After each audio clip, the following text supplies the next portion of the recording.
అందరికీ నేటి ఎపిసోడ్కి స్వాగతం.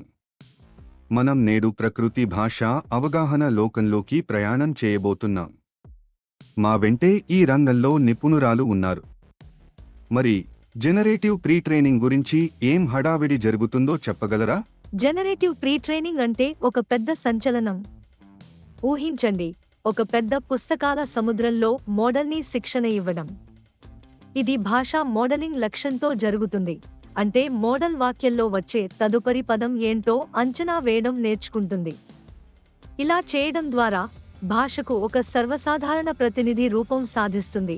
దీన్ని తర్వాత వివిధ పనులకు అనుసంధానించవచ్చు.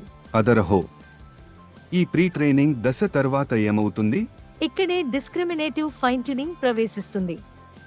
మోడల్ అంత భాషా జ్ఞానం పొందిన తరువాత లేబుల్ డేటా ఉపయోగించి ప్రత్యేక పనులపై ఫైన్ ట్యూన్ చేయబడుతుంది. ఈ దశ చాలా ముఖ్యమైనది, ఎందుకంటే ఇది మోడల్ని ప్రత్యేకంగా చేయడానికి మరియు విస్తృత శ్రేణి పనులలో అద్భుతమైన ఫలితాలను సాధించడానికి సహాయపడుతుంది. మరి మోడల్ ఈ వివిధ పనులకు ఎలా అనుగుణంగా మారుతుంది? మంచి ప్రశ్న. ఫైన్ ట్యూనింగ్ సమయంలో టాస్క్వేర్ ఇన్పుట్ ట్రాన్స్ఫర్మేషన్స్ వర్తింపజేయబడతాయి. అంటే ప్రతి పనికి అనుగుణంగా ఇన్పుట్ డేటా ఎలా సమర్పించబడుతుందో మార్పులు చేయబడతాయి. తద్వారా ఇది సమర్థవంతంగా అనుగుణంగా మారుతుంది.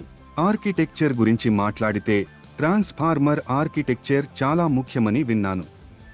మీరు వివరించగలరా? ఖచ్చితంగా.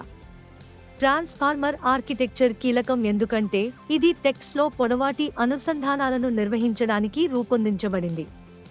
ఇది వివిధ పనులపై జ్ఞానాన్ని ట్రాన్స్ఫర్ చేయడానికి చాలా సమర్థవంతంగా ఉంది. ఈ విధానం ముందున్న మోడల్స్తో పోలిస్తే ఎలా ఉంటుంది? ఇది 12 NLU పనులలో 9పై స్టేట్ ఆఫ్ ది ఆర్ట్ మోడల్స్ను అధిగమిస్తుంది. ఫలితాలు నిజంగా అద్భుతంగా ఉన్నాయి. వావ్, అదిరింది. జీరో షాట్ సామర్థ్యాల గురించి ఏమిటి? ఈ మోడల్ కాస్త అలాంటివి కలిగి ఉందని విన్నాను. అవును, నిజంగా. ప్రీట్రైన్ మోడల్ కొత్త పనులను అదనపు శిక్షణ లేకుండా పరిష్కరించగలదు. ఇది దీర్ఘ భాషా అవగాహనను పొందినట్లు సూచిస్తుంది. ఇది వివిధ పనులకు ఉపయోగకరంగా ఉంటుంది. ఈ ప్రక్రియలో ఏదైనా సహాయక